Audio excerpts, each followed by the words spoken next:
Welcome back to a quick AP Calculus video about determining how to set up an equation involving finding the volume of a solid by revolving a function around an axis. Now, in all the years that I've taught calculus, determining the radius for the cross section, which is a circular disc or sometimes a washer, which is basically a disc with a hole in it, determining those radius, the distances, is always a tricky bit. And I've boiled it down to three basic solutions or three basic types of problems that you're going to encounter. And they're all able to be hashed through by using a little bit of line segment addition and some geometry. So let's review a few things. And as you're taking some notes, I want to make sure we understand something. When we talk about distances, we've got two types of axes. We've got the x and the y axis, and we have our axis of revolution. I'm going to refer to this as the AOR. Now, sometimes they're the same thing. And so case one is when the axis of revolution is the x or the y axis. So let's take a look at what that's going to look like. Now, I've got this fun little table happening here, and we want to make sure that we understand that we have a dx setup and a dy setup here in different colors, so purple and blue for each of the setups. Let's take a look at the dx setup first. So the easiest case is that we're revolving around the x or the y axis. The axis of revolution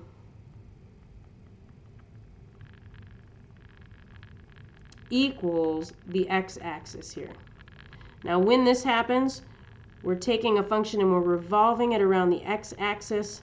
And what happens is when we take a distance and revolve it around the x-axis, the radius, so suppose we have a shape like this and we're revolving it around the x-axis, we get a cross section, we get something that looks like this. Because our cross sections are perpendicular to the x-axis, here's what we have going on. When we determine the radius, it will always be the function. And the reason why is because the distance from x, the x-axis, to the curve is always that function of x. In the dy setup, the distance from the y-axis, so if this is the shape we're revolving and we're revolving it around the y-axis, we get this little, there's our mirror image. When we revolve around the y-axis, the distance from the y-axis to the curve is always going to be that function. The one difference you make when you do a dy setup is now you have to have a function in terms of x equals some function of y. So the distance, the other thing we're going to add here to our little list of notes is that we have the x or the y-axis, we have the axis of revolution, and we're going to add some things. The distance from a curve to the x or y axis is the function. And that can be f of x or f of y if it's to the y axis. So depending on your setup, depending on your scenario, that distance is going to be that equation. It's going to be the equation of the curve. That's the distance from the x or the y axis. Now, the axis of revolution, when it is the x or the y axis, then our setup for finding the radius is very easy because it's just the function. The function becomes our distance, it becomes our radius. Now, what happens when the axis of revolution is not the x or the y axis? That brings us to our second case. So like I said, we have three cases, and they get progressively more tricky to figure out. So suppose if we have a dx setup, we're going to be revolving this line y equals a around a line that is below the x-axis. So we'd have a scenario that kind of looks like this. We'd have a shape up here. That's our shape, right? That's what we're trying to figure out, and that's what we're revolving. And we end up revolving it. This is our axis of revolution. It revolves down below so that we get this mirror image over here. Well, what happens is we need to remember that the distance from the x-axis to the curve is that function of x.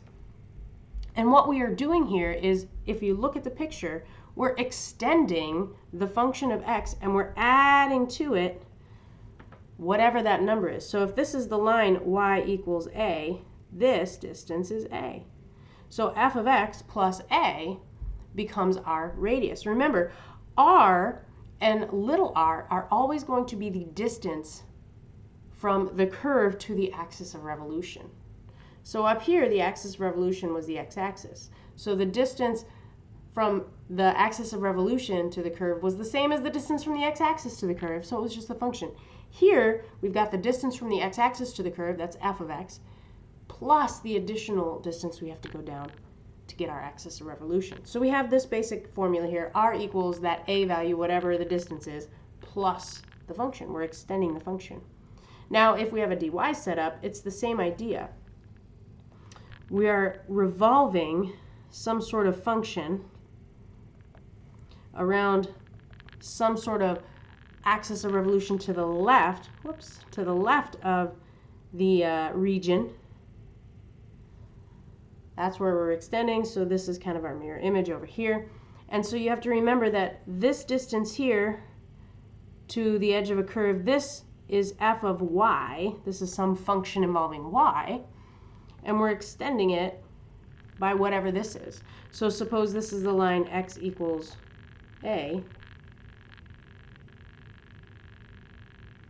We are taking and adding f of y plus that a value. We're extending it. So that's how we determine big R and little r. And little r is determined the same way. It's just you use the inner function instead of the outer function. Now, the third case is the trickiest one to figure out, and this is where line segments are really going to come into be very helpful. This is the case where we actually get shorter, okay? So we are shortening the radius by some amount, or so it feels. So in a dx setup, what we would do is we would have some sort of region. I don't know, suppose it's some shape like this, and we're revolving it up and around. So this is some y equals a, okay? And up here, let's remember that this, from the axis of revolution to the curve, this would be my little r, and this would be my big R. Now here, big R is nice and easy because big R is just a. It's not anything special. But to find the radius here, this little r, we also have to remember that this distance here is f of x. And whatever the other distance is to go to a, that's a set distance. This is a distance of a. And so if we look at the little r and the f of x, the blue and the pink, they're two line segments. They add up and create that length of a. They're the same as a. So what we have to understand here is that r plus f of x equals a. And when we do a little bit of rearranging, we end up with this equation right here.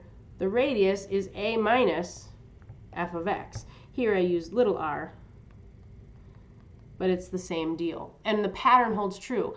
Big R would be the same as, you would find big R this. Here f of x is just 0 because it's the x-axis.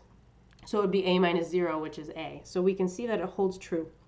Whatever pattern you find for one of the radius values, that's the pattern, that's the equation generally that you're going to use for the other one. When you have an f of y equation, or when you have a dy set up, here's what it's going to look like. You're going to be rotating to the right. So you're going to take, we'll stick with this, that's a nice little shape, and you're going to have an axis of revolution that's over here to the right. This is where you're going to revolve, and you end up with a mirror image over here that kind of looks like that. And you have to remember that here in the dy setup, this distance here is some function of y. This distance here is that a, so suppose this is x equals a. And then this is the distance of r. So your radius plus your function of y make up that a, that distance a to the axis of revolution. So by looking at your picture, we can see that r equals, or r plus f of y equals a, which when we do a little subtraction, we get r equals a minus f of y. I have it written out as big R. Either way, it's the same pattern.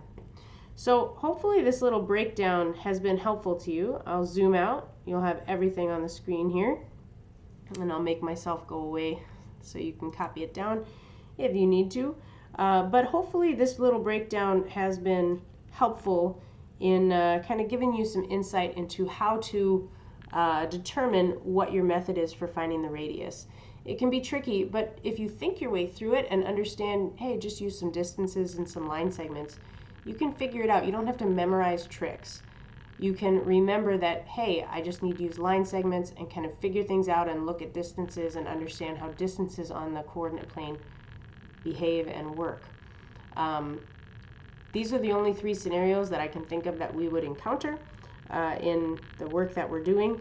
And the key is also remembering that, r is always the distance from the axis of revolution to the function. The function is always the distance from the x or the y axis to the curve. And so by remembering that those are the distances and how they're defined, you can kind of break things down and determine your radius for your disc or your washers. The more you practice, the better you're going to get. You can do this. You've got this.